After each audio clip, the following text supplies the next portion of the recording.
My grandson yelled. "Grandma, apologize to my dog right now or get out of my house." I stood up and stared straight into his eyes. He smirked like he'd already won. I said only 3 words and left.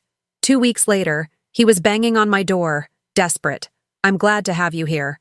Follow my story until the end and comment the city you're watching from, so I can see how far my story has reached." I never thought my own grandson would choose a dog over me. The October afternoon sun streamed through Otto's floor-to-ceiling windows as I climbed the 3 flights of stairs to his trendy downtown apartment. At 66, those steps weren't getting any easier, but I'd made this journey every other Sunday for the past 2 years. It was our tradition, or at least, it used to be. I knocked softly on the heavy wooden door, already hearing Buster's high-pitched yapping from inside. That little white Maltese had more energy than a toddler on sugar, and about as much sense. The door swung open, and there stood Otto, my 22-year-old grandson, looking annoyed before he even saw me. "Oh, hey, Grandma Teresa." His tone was flat, distracted. He stepped aside to let me in, but I could tell his heart wasn't in it. "Hello, sweetheart." I kissed his cheek, noting how he barely bent down to accommodate my height anymore. "How was your week?" "Busy. Work's been crazy." He was already walking toward his kitchen, leaving me standing in the entryway like a stranger. The apartment always made me feel out of place. Everything was so modern, so cold.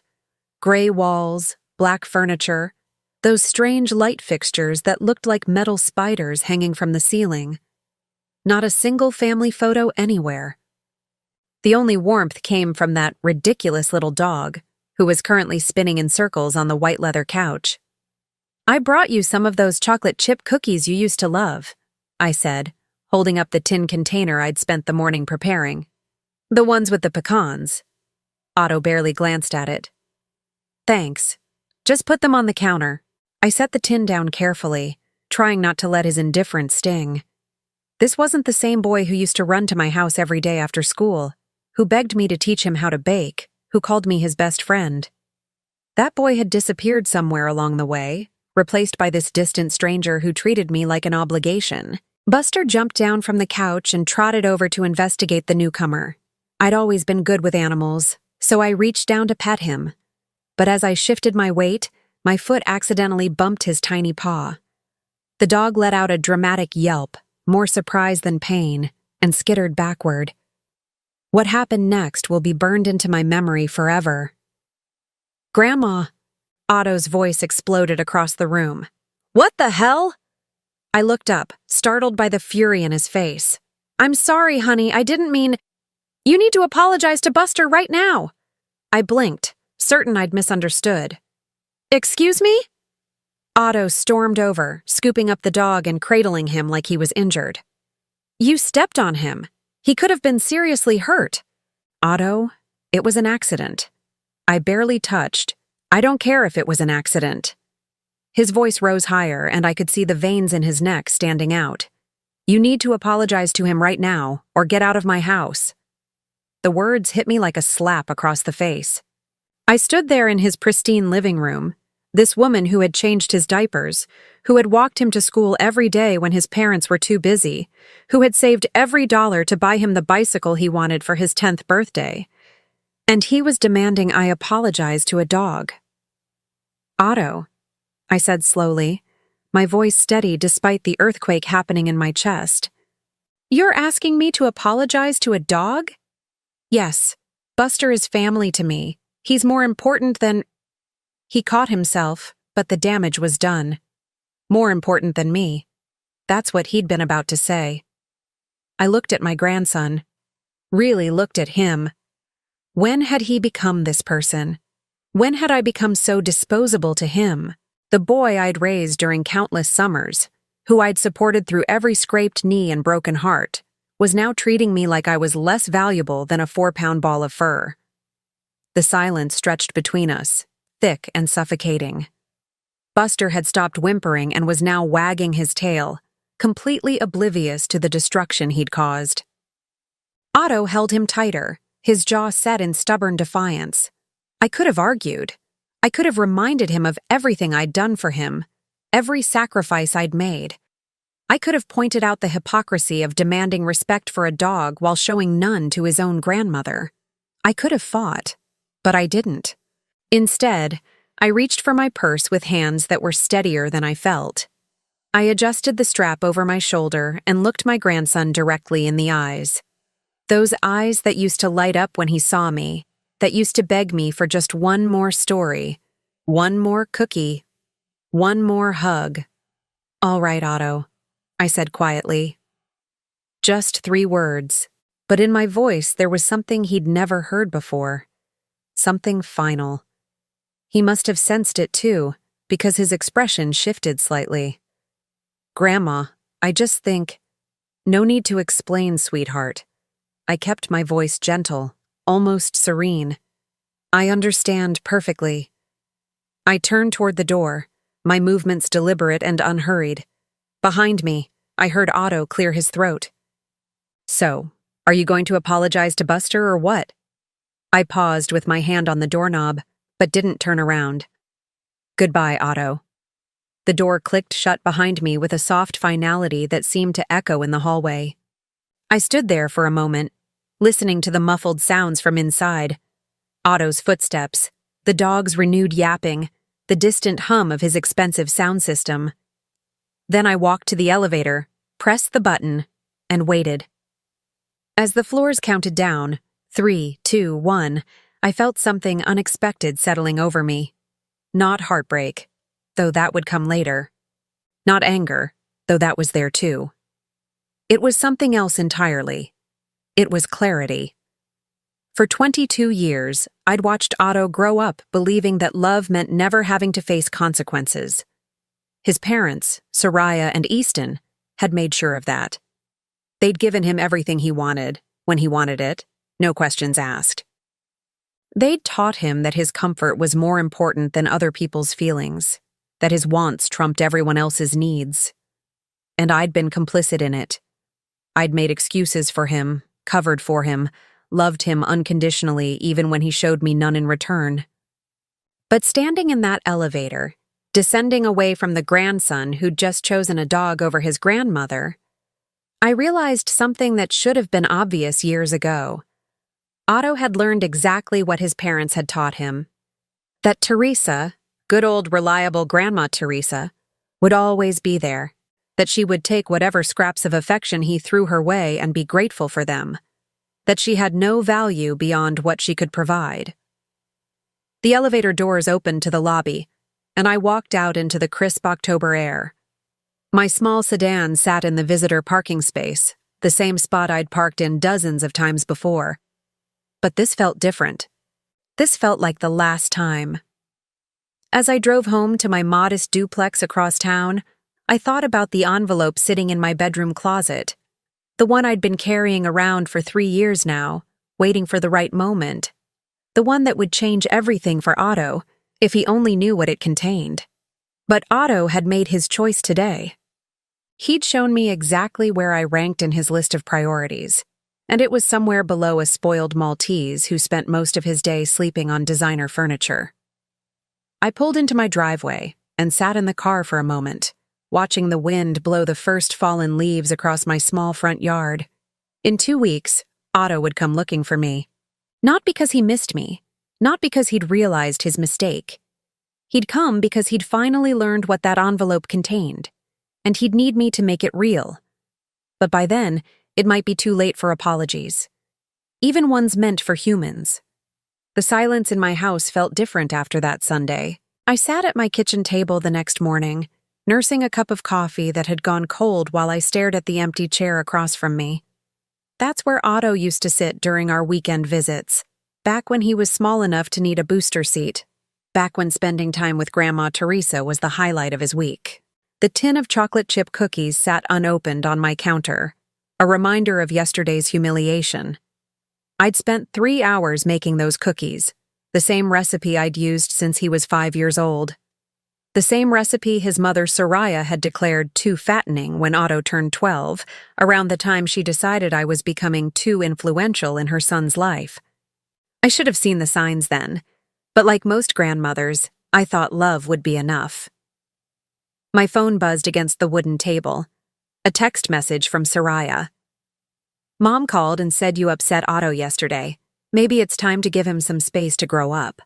I stared at the message, feeling that familiar knot form in my stomach.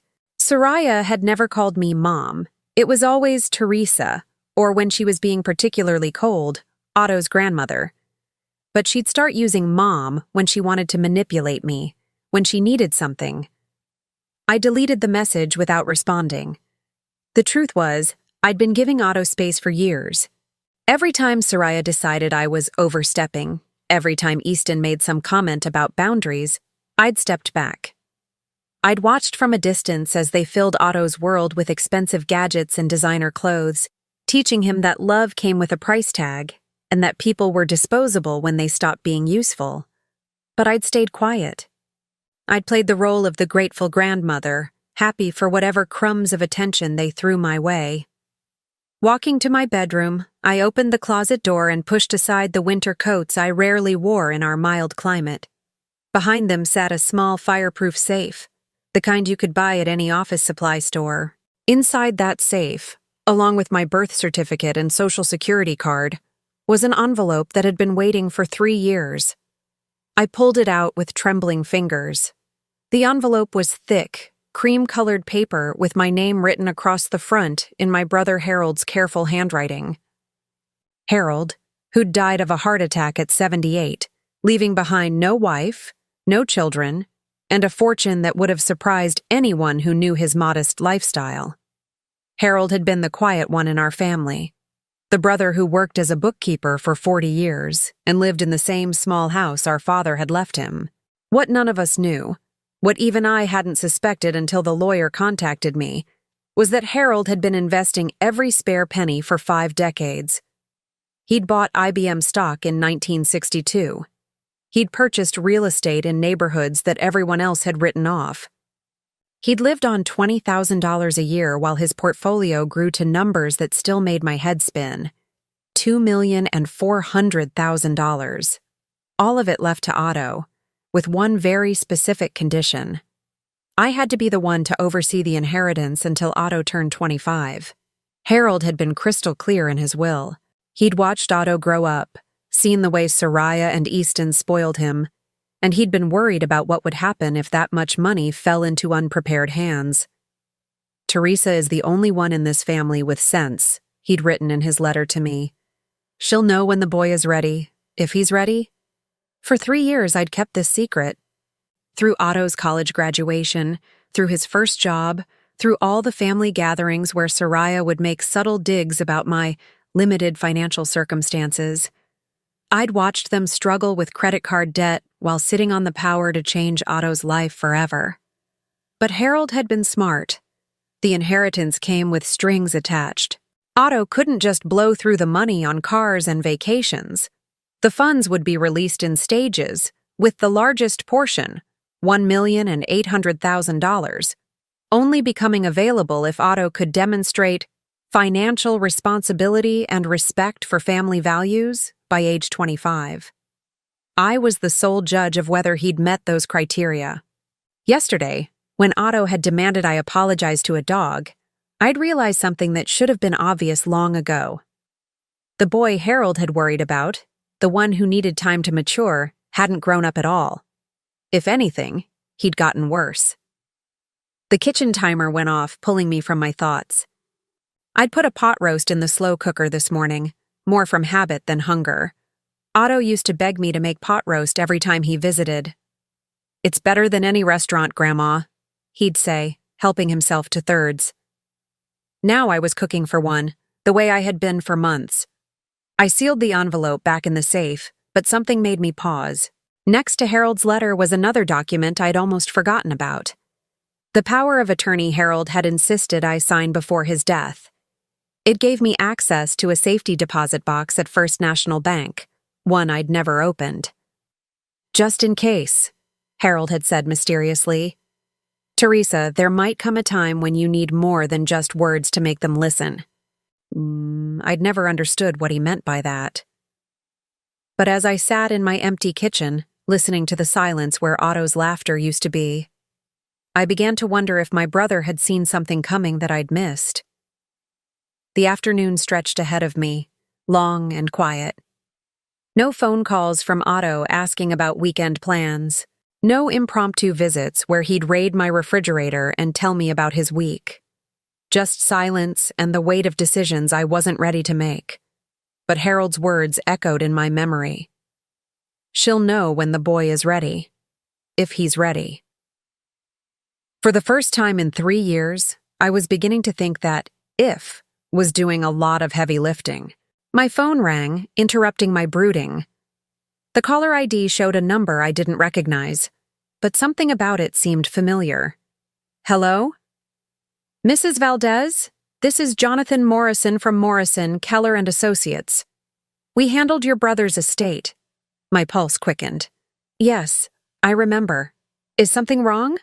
Not wrong exactly, but I wanted to inform you that we've received some inquiries about Mr. Morrison's estate.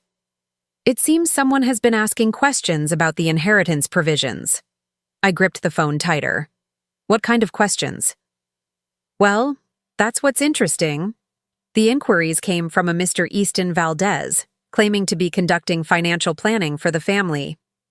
He seemed particularly interested in the timeline for disbursement and the conditions attached to the inheritance. Easton, Otto's father. The man who'd never shown interest in Harold when he was alive, who'd barely attended the funeral, was suddenly curious about Harold's money. What did you tell him? Nothing, of course. Attorney-client privilege. But Mrs. Valdez, I think you should know that he seemed to have some inside information about the inheritance amount. That suggests someone close to the situation may have shared details they shouldn't have. After I hung up, I sat staring at the phone, pieces clicking together in my mind. Easton's sudden interest in Harold's estate. Soraya's text about giving Otto space. The way Otto had been treating me lately, like I was an inconvenience rather than family. They knew. Somehow, they'd found out about the inheritance, and they were positioning themselves to influence Otto's relationship with me. They wanted me out of the picture so they could control the money without interference. The beautiful irony was that they had no idea I was the one thing standing between Otto and his inheritance. They were trying to eliminate the very person their plan depended on. I walked to the window and looked out at my small garden, where the roses Harold had helped me plant 5 years ago were still blooming despite the October chill. He'd known this day would come. He'd prepared for it, in ways I was only beginning to understand. You always were the smart one, I whispered to the empty room. Tomorrow, I decided, I would pay a visit to First National Bank. It was time to see what else my brother had left me in that safety deposit box. Something told me I was going to need every advantage I could get. Because if Soraya and Easton thought they could use their son to push me aside and claim Harold's fortune, they were about to learn exactly how wrong they were. I may have been just a grandmother to them, easily dismissed and taken for granted, but I was also Harold's sister, and he'd trusted me with more power than they could imagine. Soon they would understand that their biggest mistake wasn't underestimating me. It was teaching their son to do the same thing. 2 weeks passed in blessed silence. No phone calls demanding explanations. No guilt-laden texts about family obligations. No unexpected visits where I had to pretend that being treated like a second-class citizen in my own grandson's life was somehow acceptable. For the first time in years, I was living for myself. I'd made my visit to First National Bank 3 days after that disastrous Sunday. What I found in Harold's safety deposit box had taken my breath away. Not just additional documents about the inheritance, but detailed records of every conversation Harold had witnessed between Soraya, Easton, and Otto about me over the past 5 years. My brother had been keeping notes. Notes about how they discussed my declining mental state when I forgot Otto's 21st birthday party, a party they'd deliberately scheduled without telling me. Notes about their plan to gradually reduce her involvement in Otto's life so the transition would be easier when I became too much of a burden. Harold had seen it all, and he'd prepared accordingly. But I hadn't expected Otto to figure out the inheritance quite this soon. The pounding on my front door started at 7:30 on a Wednesday evening. Not a polite knock, not the doorbell, actual pounding like someone was trying to break down the door. I set down my tea and walked slowly to the window, peering through the blinds. Otto's Honda Civic sat in my driveway, parked at an angle that suggested he'd been in a considerable hurry. The pounding continued, accompanied now by his voice. "Grandma Teresa, I know you're in there.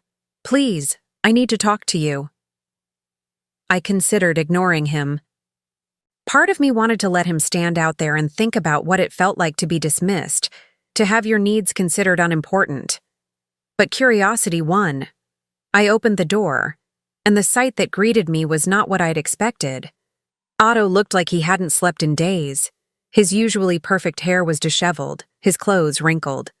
Dark circles shadowed his eyes, and his hands were actually shaking. "Grandma," he said, and his voice cracked like he was 12 years old again. "Thank God you answered." I stood in the doorway, not moving aside to let him in. "Otto, what brings you by?" Can I come in, please? I need to talk to you about something important." "Is Buster with you?" I asked mildly. He blinked, confused by the question. "What?" "No, he's at home." "Why would—" Then understanding dawned, and he had the grace to look ashamed. "Grandma, about that day." "The day you chose your dog over your grandmother?" "Yes, I remember it quite clearly." Otto's face crumpled. "I was an idiot. I know that now. Please, can I just come in? 5 minutes.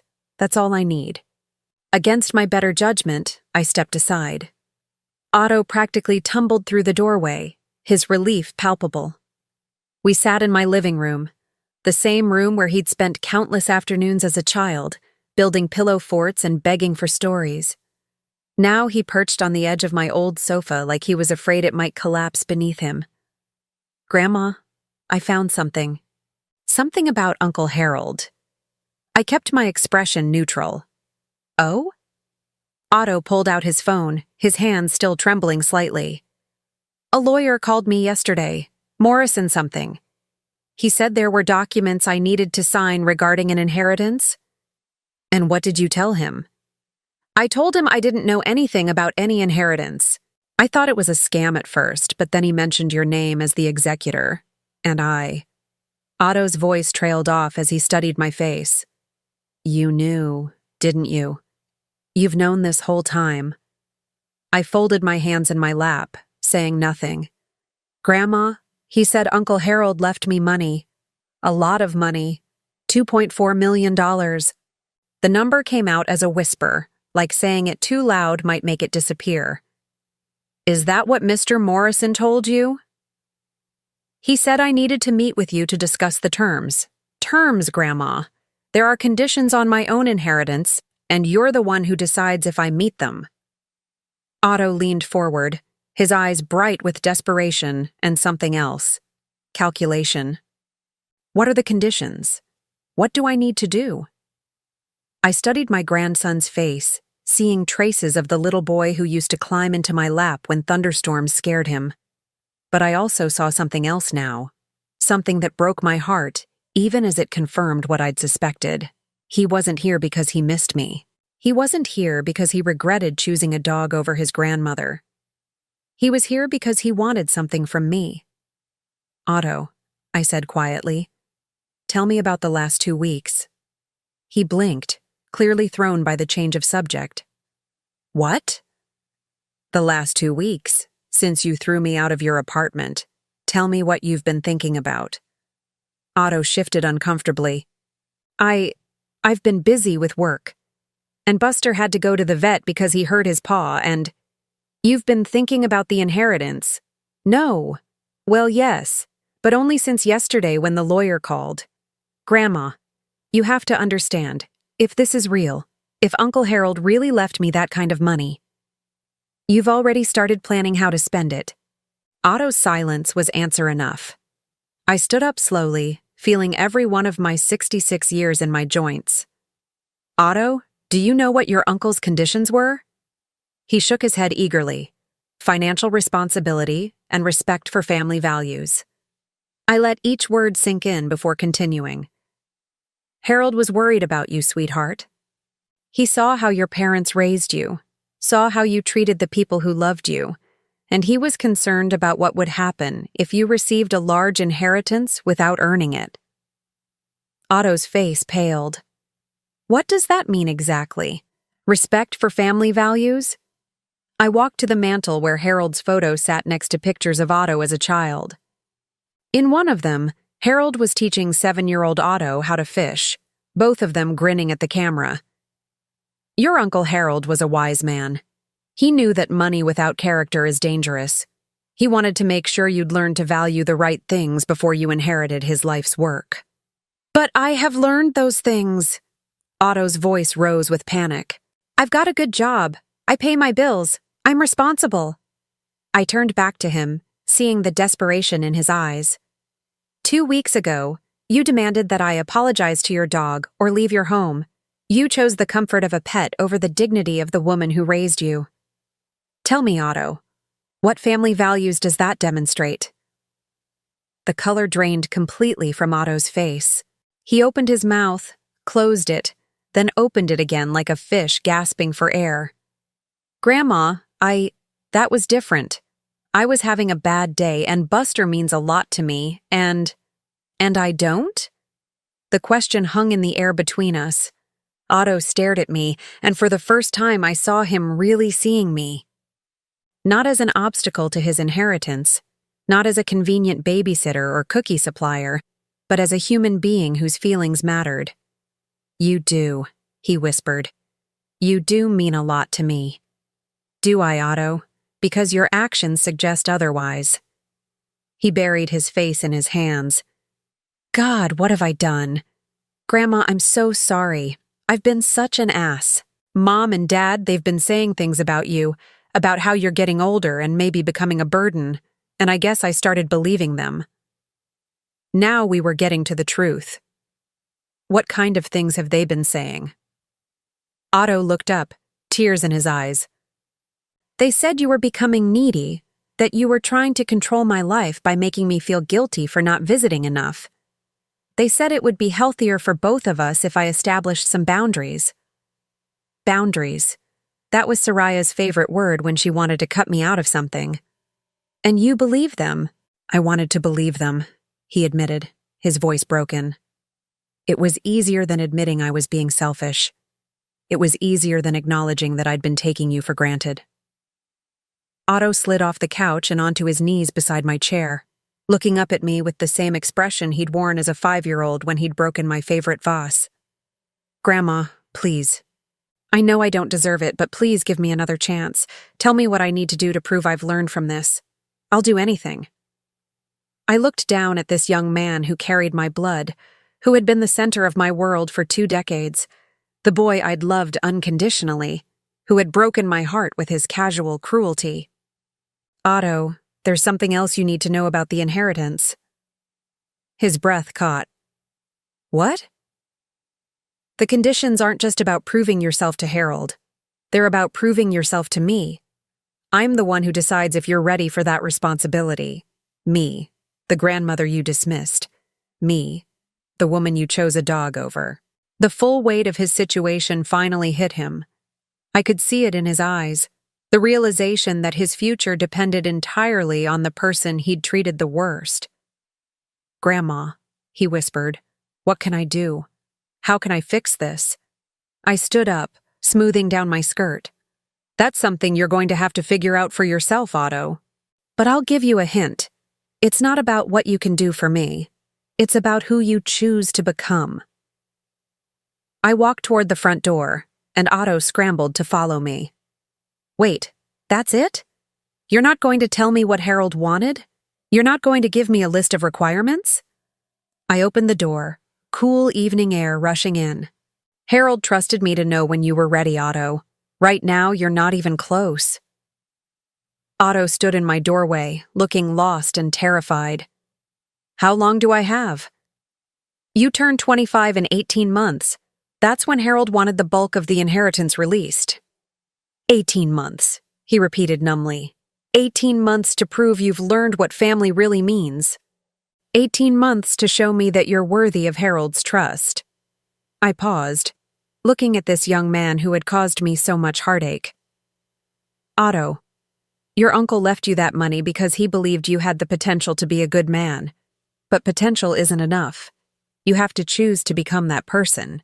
As Otto walked back to his car, his shoulders slumped in defeat, I watched him from my doorway. He sat in his driver's seat for several minutes, head in his hands, before finally starting the engine. I closed the door and leaned against it, feeling the weight of the power I held. $2.4 million hung in the balance, but more importantly, so did Otto's character. Harold had been right to worry. The boy had a long way to go.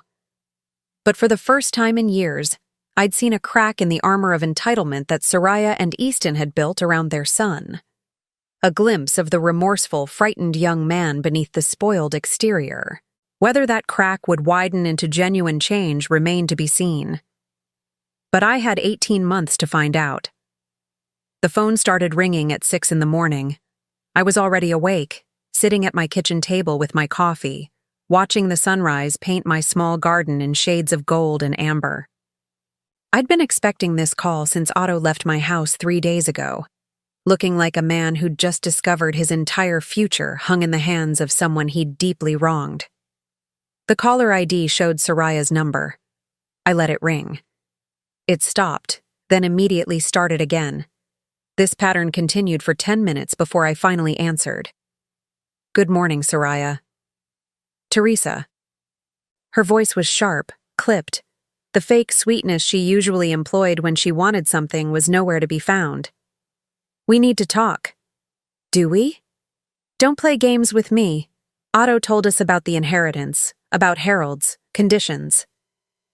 I took a sip of my coffee, savoring both the warmth and the barely controlled fury in my daughter-in-law's voice. "And what exactly did Otto tell you?" "That you're somehow in charge of whether he gets Harold's money, that you get to decide if he's worthy." She spat the last word like it tasted bitter. "Harold left very specific instructions in his will, yes." "This is ridiculous. Otto is Harold's nephew, his only nephew. That money should go to him automatically." "Should it?" I kept my voice mild, conversational. "Why?" The question seemed to catch Soraya off guard. Because that's how inheritance works. Family money goes to family." "I see. And when Harold was alive, how much time did you and Easton spend with him? How many visits? How many phone calls?" Silence stretched across the line. We both knew the answer. Soraya and Easton had treated Harold the same way they'd eventually taught Otto to treat me, as an inconvenience, someone whose only value lay in what he might leave behind when he died. "That's different," Soraya finally said, but her voice lacked conviction. "Is it? Harold was family too. Where was Otto when Harold had his heart attack? Where were you when he was lying in that hospital bed for 3 days before he died?" "We were busy. Otto had work and we couldn't just drop everything." "But you can drop everything now that there's money involved." The silence that followed was pregnant with rage. When Soraya spoke again, her voice was ice cold. "Easton and I are coming over. We'll be there in an hour." "I'll put on more coffee," I said pleasantly, and hung up. They arrived in exactly 58 minutes. Soraya marched up my front walk like she was leading an army, with Easton trailing behind her looking distinctly uncomfortable.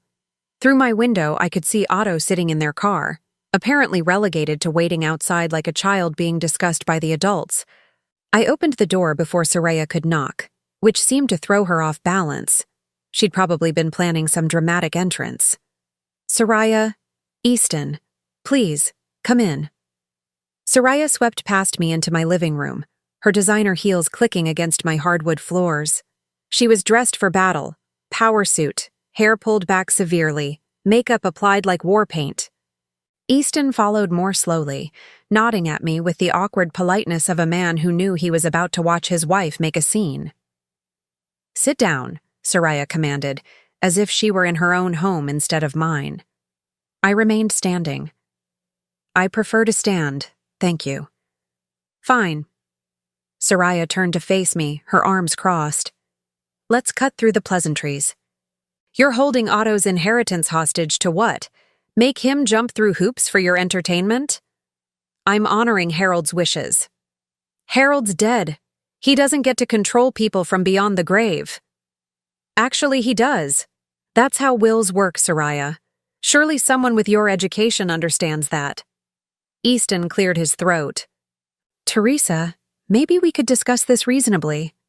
What exactly does Otto need to do to meet Harold's conditions? I turned my attention to him, noting how carefully he was avoiding his wife's eyes. Easton had always been the more rational of the two, though he'd long ago surrendered any decision-making power to Soraya. Harold wanted Otto to demonstrate financial responsibility and respect for family values. Okay, Easton said slowly. Those seem like reasonable criteria. Otto has a good job. He pays his bills. Does he? I looked between them. Because according to my sources, Otto's been supplementing his income with regular loans from you two. Loans that never seem to get repaid. Soraya's face flushed. That's none of your business. It is when it concerns Harold's money. Tell me, how much has Otto borrowed from you in the past year? Easton shifted uncomfortably. I don't see how that's relevant. $12,000, I said quietly. $12,000 in loans for car repairs that weren't necessary, vacation trips he couldn't afford, and designer furniture for an apartment he can barely afford to rent. The color drained from both their faces. They clearly hadn't expected me to have specific numbers. How do you... Soraya started, then stopped herself. How do I know? The same way I know that you two have $35,000 in credit card debt, that you've been using Otto's credit score to secure loans you can't qualify for on your own, and that you've been telling Otto I'm becoming a burden to encourage him to distance himself from me. Soraya's composure cracked. You've been spying on us. I've been watching my family, the way Harold taught me to. I walked to my mantel and picked up the photo of Harold teaching Otto to fish. You see, Harold wasn't just worried about Otto's character. He was worried about your influence on Otto's character. He kept very detailed notes about the kind of people you were raising him to become. Easton stood up abruptly. What kind of notes? The kind that detail every conversation Harold overheard about your plans for Otto's future, including your discussions about how much easier it would be to manage Otto's finances if his troublesome grandmother were out of the picture. The room went dead silent. Soraya's face had gone from flush to pale to a sickly gray color. Harold heard you, I continued softly. He heard you telling Otto that I was becoming senile, that I was trying to manipulate him with guilt, that he needed to establish boundaries with me. He heard every cruel thing you said about the woman who raised your son while you were too busy building your careers. Soraya sank onto my couch, the fight suddenly gone out of her. Harold also heard you discussing what you'd do with Otto's inheritance when he got it. The new house you'd help him buy, with you two as co-signers, of course. The investment opportunities you'd guide him toward, managed by Easton's firm, naturally. The way you planned to ensure that money benefited the whole family. Easton's voice was barely a whisper. Teresa, please. We love Otto. We want what's best for him. Do you? Because from where I sit, it looks like you want what's best for your bank account. I set the photo back on the mantel and turned to face them both. Harold knew that if Otto inherited $2.4 million tomorrow, he'd never learn the value of work, the importance of family, or the difference between people who love him and people who love his money. He'd become exactly what you've been training him to be. A spoiled, entitled young man who thinks the world owes him everything and appreciates nothing. Soraya found her voice again. You can't just decide that Otto doesn't deserve his inheritance. Harold left that money to him. Harold left that money to the man he hoped Otto could become. Whether Otto becomes that man is up to him. And up to you, apparently. Soraya stood, her anger returning. You get to sit here like some kind of judge, deciding whether our son is worthy of his own family's money. Yes, I said simply. I do. The stark acknowledgement of my power seemed to hit them both like a physical blow. For 22 years, they'd seen me as the convenient grandmother, easily managed and ultimately disposable. Now they were realizing that I held their son's entire financial future in my hands. What do you want? Easton asked quietly. I don't want anything. But Harold wanted Otto to learn respect, responsibility, and genuine care for family. Not the kind of family obligation that comes with a price tag, but real love and commitment. I looked out the window where Otto still sat in their car, his head in his hands. Right now, Otto is panicking because he realized he treated his grandmother badly, and that might cost him money. That's not remorse, that's calculation. Until he can feel genuine regret for hurting someone he loves, regardless of the financial consequences, he's not ready for Harold's trust. Soraya was breathing heavily, her hands clenched into fists. This is extortion. No, this is accountability. Something Otto has never experienced thanks to you two. Easton moved toward the door, pulling his wife with him. Come on, Soraya. We need to think about this. At the door, Soraya turned back to me, her eyes bright with unshed tears of rage and frustration. You think you've won something here, Teresa, but families are complicated. People make mistakes. That doesn't mean Otto doesn't deserve his inheritance. You're right, I said. Families are complicated, but love shouldn't be. And until Otto learns the difference between loving someone and using someone, Harold's money stays right where it is. They left without another word, Soraya slamming my front door hard enough to rattle the windows. Through my blinds, I watched them have what looked like an intense argument in my driveway, before Otto got out of the car, and all three of them continued the discussion in harsh whispers. Finally, they drove away, leaving me alone with my thoughts and my newfound power. I poured myself another cup of coffee and sat back down at my kitchen table. Outside, the morning sun had given way to thick clouds, and the first drops of rain were beginning to fall. For 22 years, I'd been the family member they could count on to absorb their criticism, accept their excuses, and love them unconditionally despite their flaws. I'd been the safety net they never acknowledged, but always expected to be there. Now, for the first time, they needed something from me that I had the power to withhold. The irony was beautiful. In trying to push me out of Otto's life, they'd discovered that I was the most important person in it. My phone buzzed with a text message from an unknown number. Grandma, it's Otto. Mom took my phone, but I borrowed a friend's. Can we please talk? I think I'm starting to understand what you meant about becoming the person Uncle Harold wanted me to be. I know I don't deserve your help, but I want to try to earn it. I stared at the message for a long time before deleting it. Understanding was just the first step. Now Otto had to prove he could change, not because he wanted the money, but because he wanted to become a better man. And that was going to take much more than a text message. 3 months passed before I heard from Otto again. I'd expected him to come crawling back within days, armed with grand gestures and empty promises. I'd expected Soraya and Easton to orchestrate some kind of intervention, maybe involving other family members or even hiring their own lawyer to challenge Harold's will. But there was only silence. At first, I wondered if they'd found some legal loophole, some way to circumvent Harold's conditions. I called Jonathan Morrison to check, and he assured me that Harold's will was ironclad. Otto couldn't inherit a penny without my approval, and any attempt to challenge that would result in the entire inheritance going to charity. So I waited, tending my garden and living my quiet life, wondering if Otto had given up or if something deeper was happening. The answer came on a Thursday afternoon in January, in the form of a soft knock on my front door. Not the desperate pounding of 3 months ago, but a gentle, respectful sound. I opened it to find Otto standing on my porch, and the change in him was immediately apparent. He'd lost weight, his clothes were simpler and less expensive, and there was something different in his eyes. The entitled arrogance was gone, replaced by something I hadn't seen since he was a child. Humility. "Hello, Grandma Teresa," he said quietly. "I was wondering if you might have time to talk."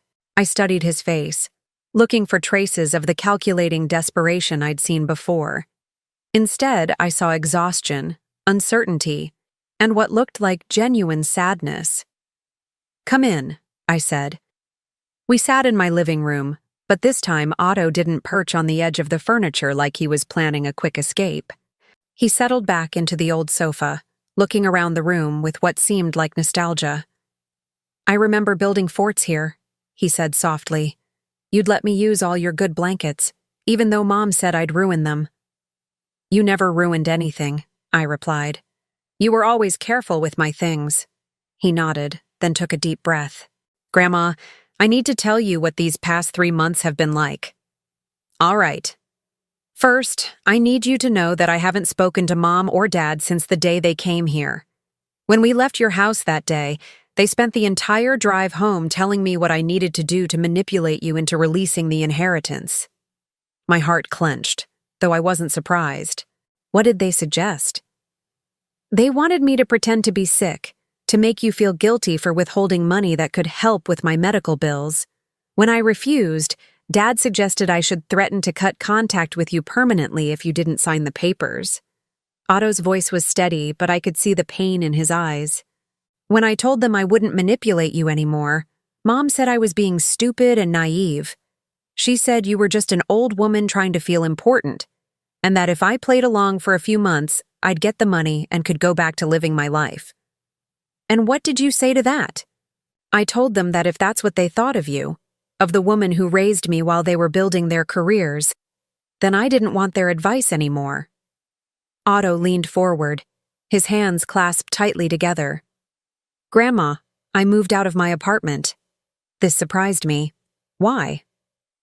"Because I realized I couldn't afford it. Not really. I was living paycheck to paycheck, borrowing money from my parents whenever I wanted something nice, never actually learning how to manage my finances responsibly." He gave a rueful smile. "Kind of hard to prove financial responsibility when you've never actually been financially responsible." "Where are you living now?" "I have a small studio apartment across town. It's nothing fancy, but the rent is only $600 a month, and I can actually afford it on my salary." I felt a flicker of something that might have been pride, but I kept my expression neutral. "And Buster?" Otto's face fell. I had to give him up. The new apartment doesn't allow pets, and even if it did, I realized I'd gotten Buster for all the wrong reasons. I wasn't ready to take care of another living being when I couldn't even take care of myself properly. This admission hit me harder than I'd expected. That little dog had been the catalyst for our estrangement, but hearing that Otto had given him up suggested a level of self-awareness I hadn't anticipated. "What happened to him?" "I found him a good home with a retired couple who have a big yard and all the time in the world to spoil him. They send me pictures sometimes. He's happy." Otto pulled out his phone and showed me a photo of Buster playing in a spacious backyard with an elderly man. The dog looked content, carefree. "That must have been difficult for you." "It was, but it was the right thing to do. I'd gotten Buster because I was lonely, but I was trying to fill that loneliness with something that required more responsibility than I was ready for. Kind of like how I'd been treating my relationships with people, too." There was a wisdom in this statement that surprised me. "How so?" Otto was quiet for a moment, choosing his words carefully. "I realize that I've been treating everyone in my life like they exist to make me feel better about myself. You were supposed to be the grandmother who made me feel loved and special. Mom and Dad were supposed to be the parents who made my life easier. Even my friends, I chose them because they made me feel important or successful. And now? Now I'm trying to figure out who I am when I'm not getting constant validation from other people. It's harder than I thought it would be." I found myself leaning forward, genuinely curious about this transformation. "What have you discovered?" "That I don't really know myself very well. For 22 years, I've defined myself by what other people gave me or did for me. I was the grandson you spoiled, the son my parents invested in, the friend who could always pick up the tab. But when I stripped all that away, he shrugged. I'm not sure there was much left. And that's why you stayed away for 3 months. Partly, but also because I knew that if I came back too soon, it would just be another manipulation. I'd be coming back because I wanted something from you, not because I'd actually changed. Otto met my eyes directly. I want to be clear about something, Grandma. I still want Uncle Harold's inheritance. I'd be lying if I said I didn't. That money would change my life in ways I can barely imagine. I appreciated his honesty, even as it confirmed my fears. But, he continued, I don't want it anymore if getting it means becoming the kind of person who manipulates and hurts the people who love them. I've spent 3 months living like a normal person with a normal income and normal responsibilities, and you know what I discovered? What?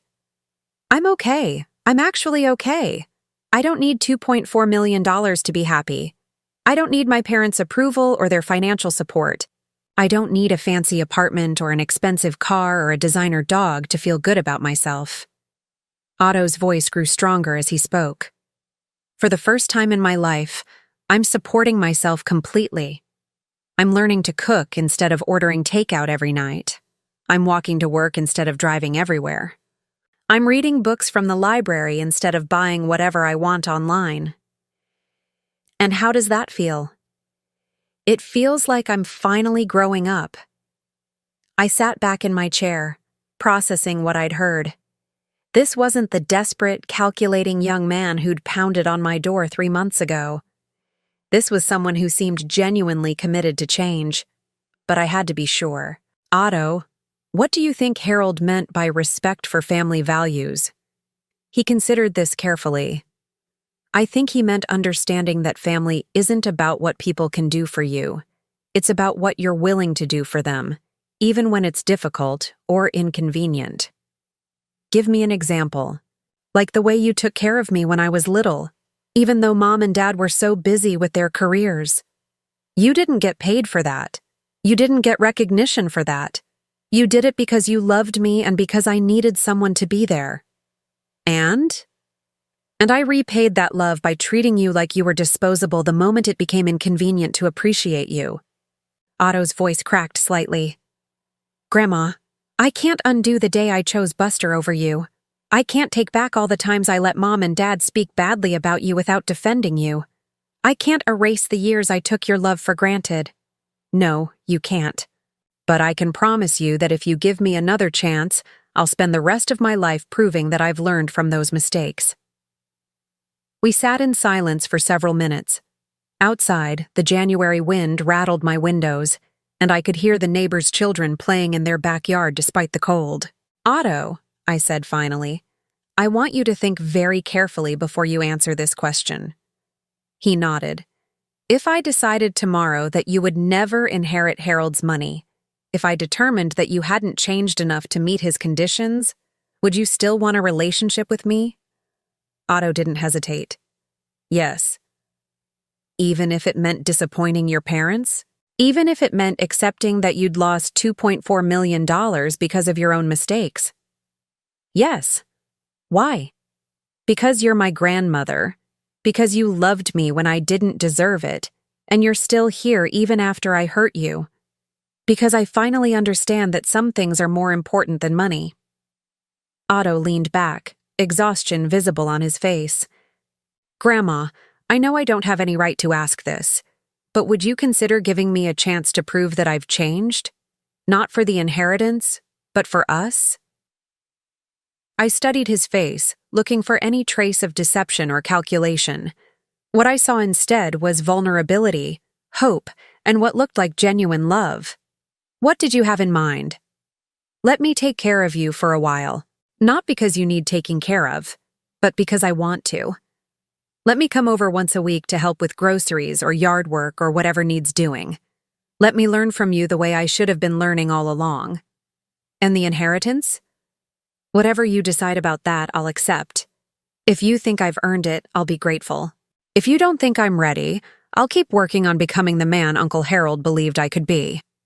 I looked at this young man who carried my blood, who had broken my heart and was now asking for the chance to mend it. The transformation wasn't complete. Real change takes time. But the foundation was there. "All right, Otto, we'll try." The relief on his face was so profound that I almost smiled. "But," I continued, "this isn't about proving yourself for the inheritance. This is about rebuilding our relationship. The money is separate from that." "I understand."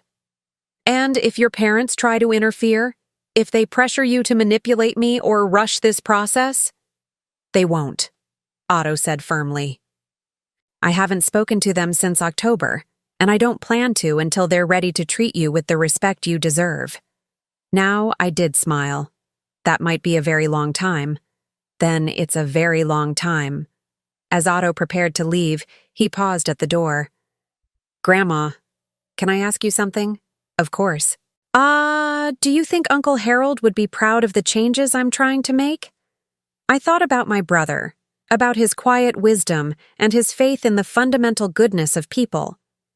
"I think Harold would say you're finally becoming the man he always knew you could be."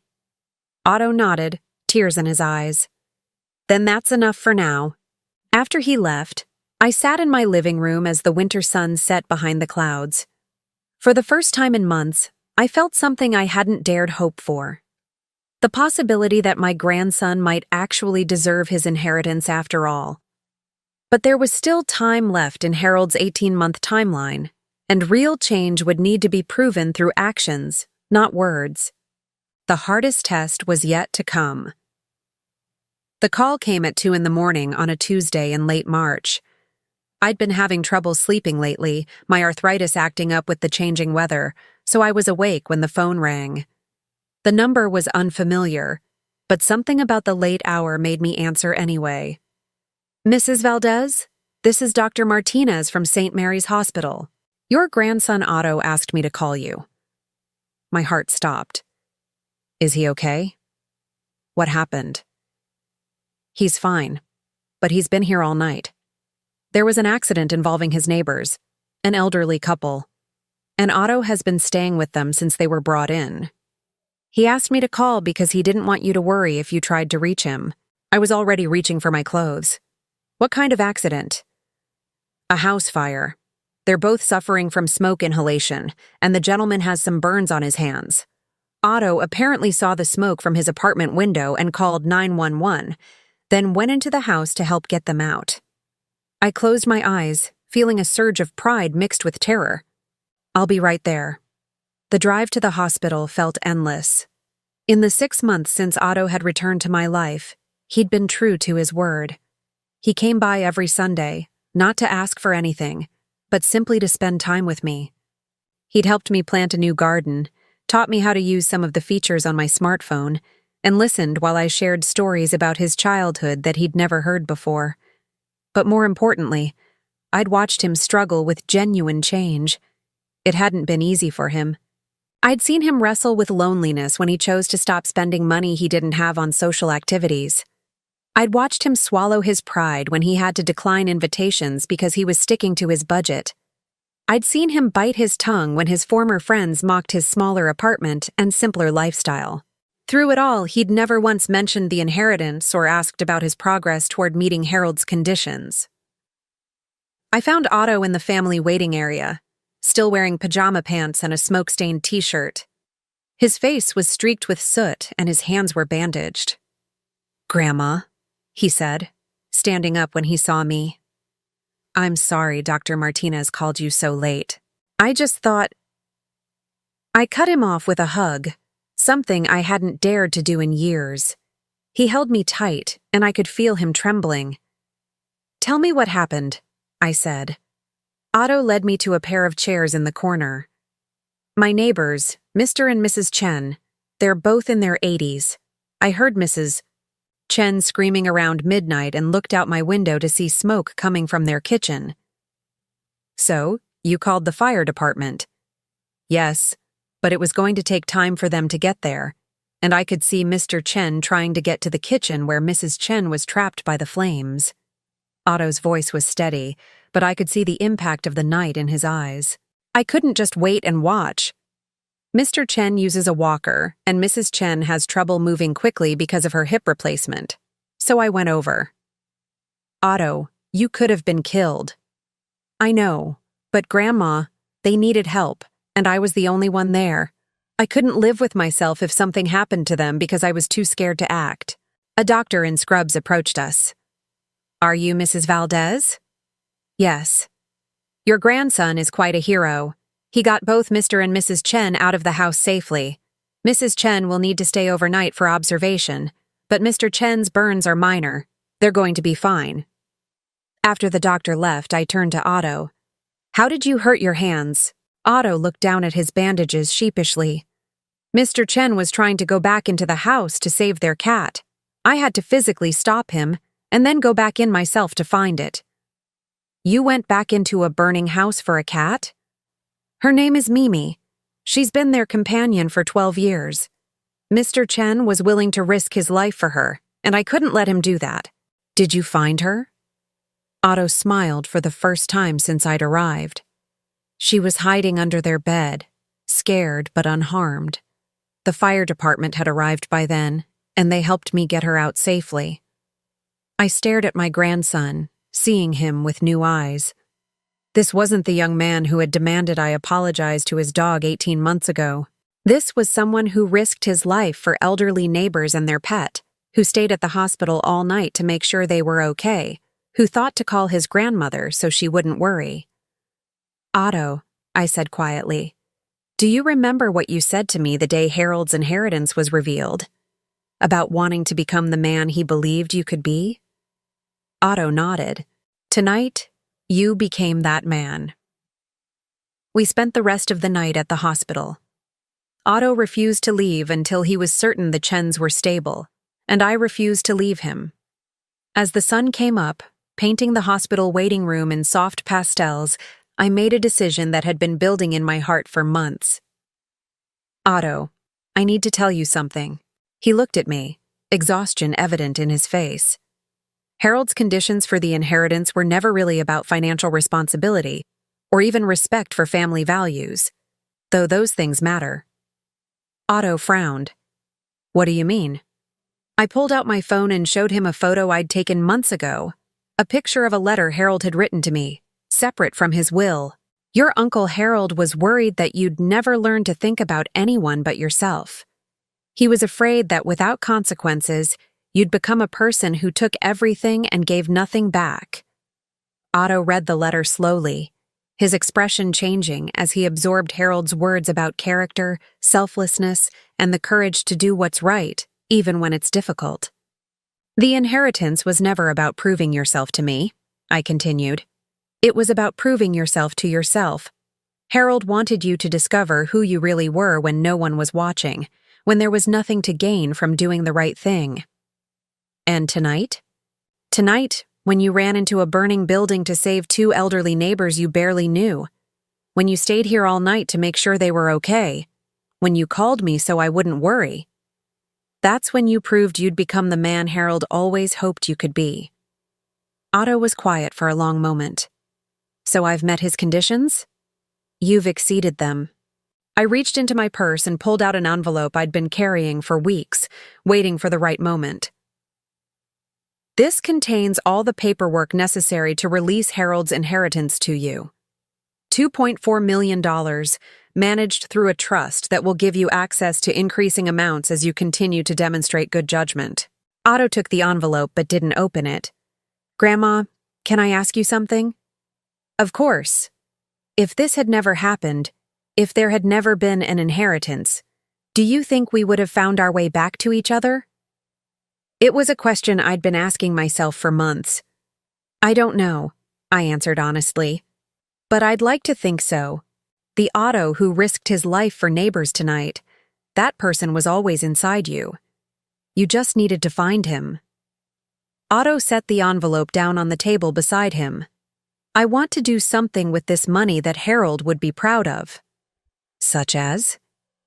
I want to set up a fund to help elderly people who can't afford home safety improvements, smoke detectors, fire extinguishers, emergency alert systems. If Mr. and Mrs. Chen had had better smoke detection, tonight might never have happened. I felt tears stinging my eyes. I think Harold would love that idea. And I want to buy a house. Nothing fancy. Just something with enough space for you to have your own room when you decide you don't want to live alone anymore. This surprised me. Otto, I'm fine living on my own. I know you are. But I've realized that taking care of family isn't about waiting until they need help. It's about making sure they know they have options, that they never have to face anything alone. As we sat in that hospital waiting room, watching the staff prepare for the morning shift change, I thought about the journey that had brought us here. 18 months ago, I'd been the disposable grandmother, easily dismissed when I became inconvenient. Today, I was sitting with a young man who had risked everything to save strangers, who wanted to use his inheritance to help others, who was already planning ways to care for me in return for all the years I'd cared for him. Otto, I said, there's something I need you to understand about tonight. What's that? When you ran into that burning house, you weren't just saving the Chens, you were saving yourself. You were becoming the person you were always meant to be. Otto nodded, understanding dawning in his eyes. And when you chose to stay here all night instead of going home to get cleaned up and rest, when you made sure I was called so I wouldn't worry, when you put their needs ahead of your own comfort, that's when you proved that love isn't about what you can get from people, it's about what you're willing to give. 3 hours later, we left the hospital together. Mr. and Mrs. Chen were being released to stay with their daughter while their house was repaired, and Mimi the cat would be joining them. They'd insisted on thanking Otto personally before they left, with Mrs. Chen crying as she hugged him, and Mr. Chen promising to name their next cat after him. As we walked to our cars, Otto paused and looked back at the hospital. "You know what's strange?" he said. "What?" "This is the best I've felt about myself in years, and it has nothing to do with money or success or what anyone else thinks of me. That's not strange, sweetheart. That's growth." 6 months later, I stood in the backyard of Otto's new house, watching him teach the Chen's great-grandson how to plant tomatoes. The little boy was 4 years old, the same age Otto had been when he first helped me in my garden all those years ago. The house was modest but comfortable, with a beautiful guest suite that Otto had insisted on designing specifically for me. I hadn't moved in, I was still enjoying my independence, but I visited often, and I knew that when the time came, I'd have a loving home waiting for me. Otto's foundation for elderly home safety had already helped over 300 families, and he'd become something of a local celebrity for his work. But what made me proudest wasn't the recognition he received. It was the quiet way he continued to check on the Chens, the patience he showed with their great-grandson, the respect he'd finally learned to show for the people who'd loved him all along.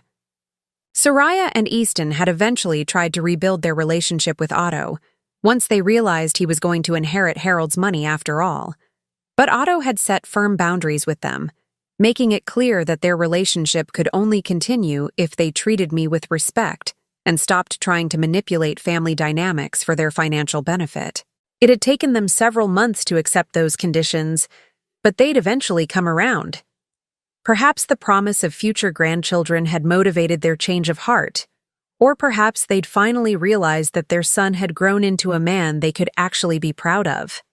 Either way, our family dinners were much more pleasant these days. As the sun set behind Otto's modest house, painting the sky in shades of orange and pink, I thought about Harold and the wisdom he'd shown in structuring his inheritance the way he had. He'd known that money without character was meaningless, but character without testing was just potential. Otto had been tested, and he'd proven himself worthy not just of Harold's inheritance, but of the love and respect that had been waiting for him all along. "Grandma Teresa," called the little Chen boy, "come help us plant." I walked over to where Otto was kneeling in the dirt, his hands deep in the earth, his face peaceful in a way I hadn't seen since he was very young. "What are we planting?" I asked. "Basil," Otto said, grinning up at me. I thought you might teach me how to make that pasta sauce you used to make when I was little, the one I never appreciated enough back then. I knelt beside them in the garden, my 68-year-old knees protesting only slightly. I'd love to teach you, but you have to promise to pass the recipe on to someone you love. Otto looked at the little boy beside us, then back at me. I promise. And in that moment, surrounded by the scent of fresh earth and growing things, I knew that Harold's legacy was secure. Not just the money, but the values it represented. Love, sacrifice, and the understanding that the most important things in life can't be bought. They can only be earned.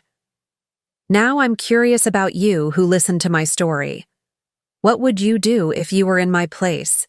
Have you ever been through something similar? Comment below, and meanwhile, I'm leaving on the final screen 2 other stories that are channel favorites, and they will definitely surprise you. Thank you for watching until here.